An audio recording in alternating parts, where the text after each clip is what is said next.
Thank you so much for joining us today at today's conference. And so just give us an idea of why did you decide to participate? So I believe that it's a very interesting period of time actually in technology in general. Last year I got involved with a group of women who are trying to figure out how to involve more women in venture capital, which is what I do for a living. And for the longest time, the numbers have been pretty abysmal in terms of getting women to be investors and then the trickle-down effect of that of not having enough female founders in the mix.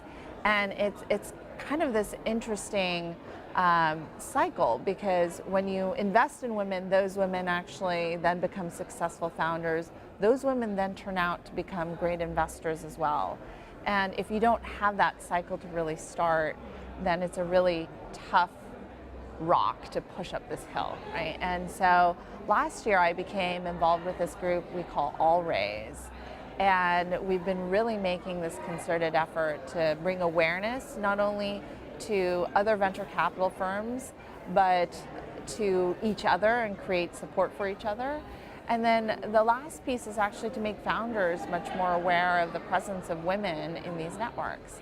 And the power of that community has been palpable for me, and being out there talking about it has become a really important piece of my job in the day-to-day. Why do you think initially, at least, that there weren't too many women in VC?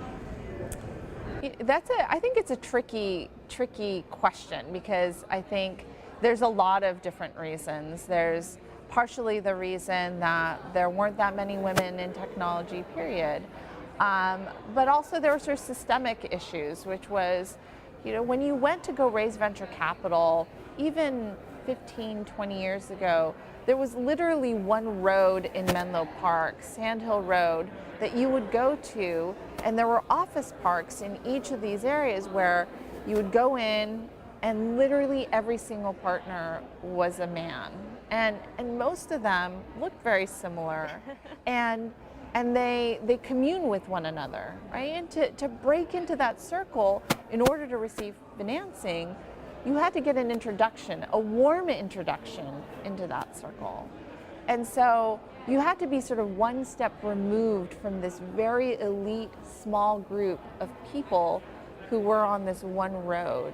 And to be able to access that, that's a very hard problem, hard nut to crack. And I think the beauty today is that capital actually is becoming much more democratized. And so what we're seeing is the opportunity to create companies is also simultaneously becoming much more democratized.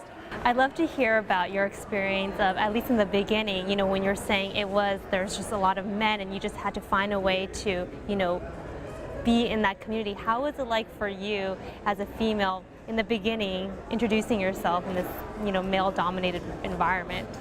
Yeah, I think I had this advantage, which was I was really used to it. So undergrad, I majored in electrical engineering, and it was very common in my classes to have one other woman in my class.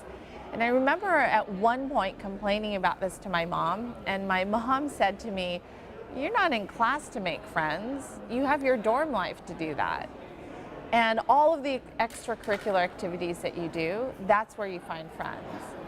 And I actually found that to be a really empowering concept, which was, here I am in class to basically do a job and figure out my job of being a student. And I will find coworkers there and people that I can work with, but it doesn't necessarily mean that they're the people that I always socialize with. And so I sort of always carried that into my professional existence. I worked at a consulting firm, McKinsey, which was also fairly male-dominated, became very used to that. And then ultimately, when I went into venture capital, entered into a boardroom, and it was all guys, it was not an environment I hadn't seen before.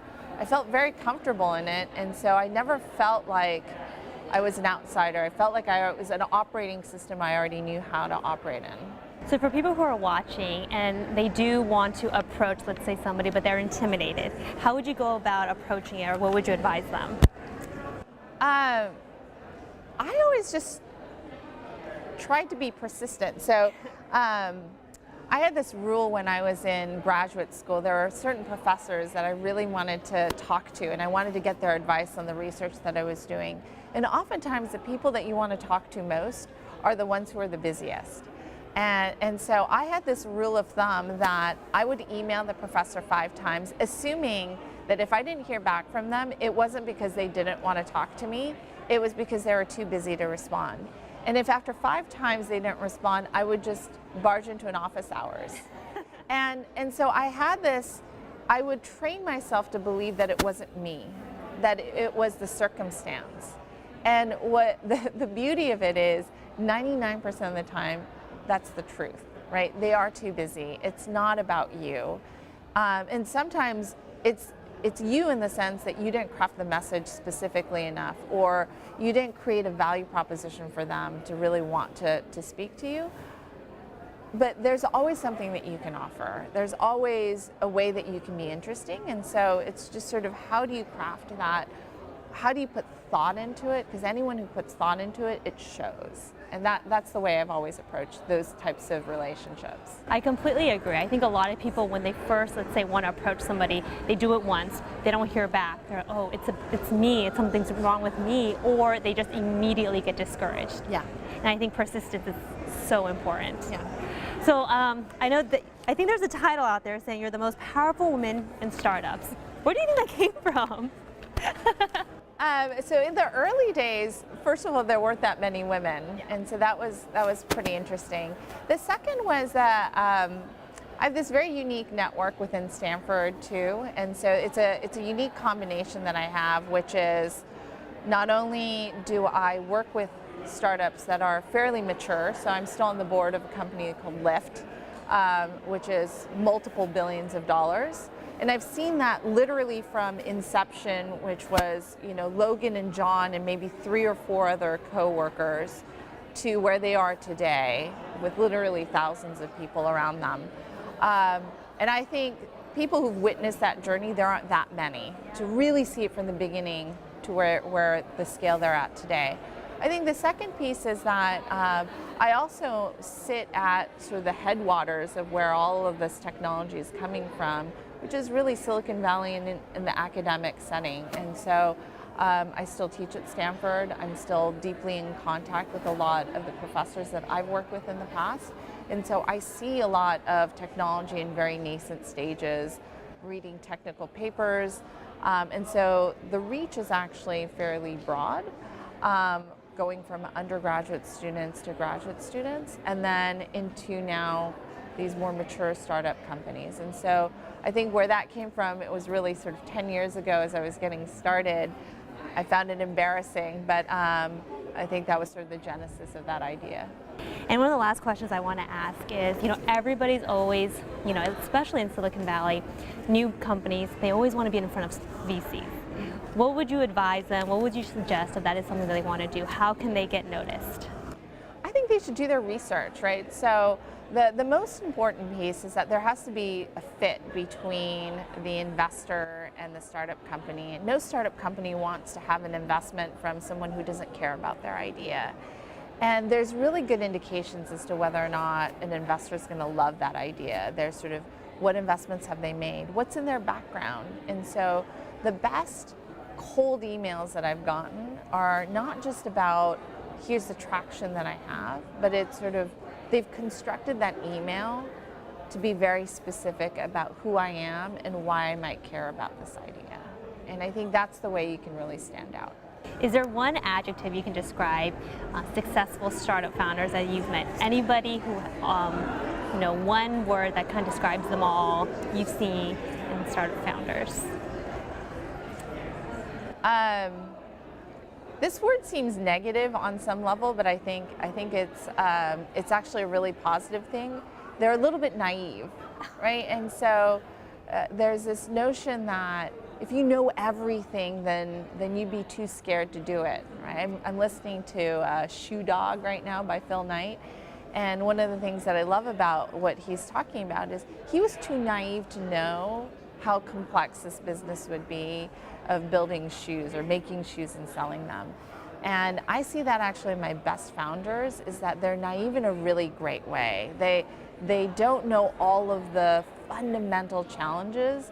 They maybe thought about it, but they don't know from an experiential standpoint, so they're unafraid of those major challenges. So maybe it's a combination of that naivete but fearlessness that I've seen. Is there anything else you want to add just about today's event, your experience, or anything you want to just say? Yeah, I think just for this crowd, the thing that I get asked a lot is just about work-life balance. And what I found is that there's no such thing as this Zen-like state where you have perfect peace both in your household as well as your work life. I often point to this story that I love about my family, which is we have this really nosy neighbor who lives across the street from us. She's Japanese, and I'm Japanese too.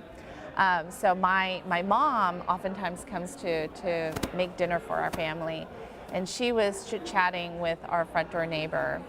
And this little lady comes up to my mom and says, it's so strange, your family. My mom's wondering what she's going to say. And she says, the wife never does the dishes, only the husband. And we're like, how does she know that? It's because our sink faces the front door.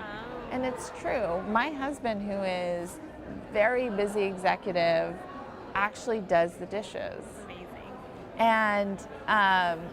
And my mom was so appreciative of that, the fact that my husband really pulls his weight and doesn't think twice about it. And in our house, it was just very normal. And then I realized to an outsider, that is kind of strange. Like whenever she peers into our window, she sees my husband doing the dishes. But that's how we make it work, right? We all pull our weights in different ways. And that's balance in some sense. It's the balance of duties, it's the balance of life. But it doesn't mean that all the dishes are clean. It doesn't mean that the house is always wonderful. But to me, that's my Zen-like state.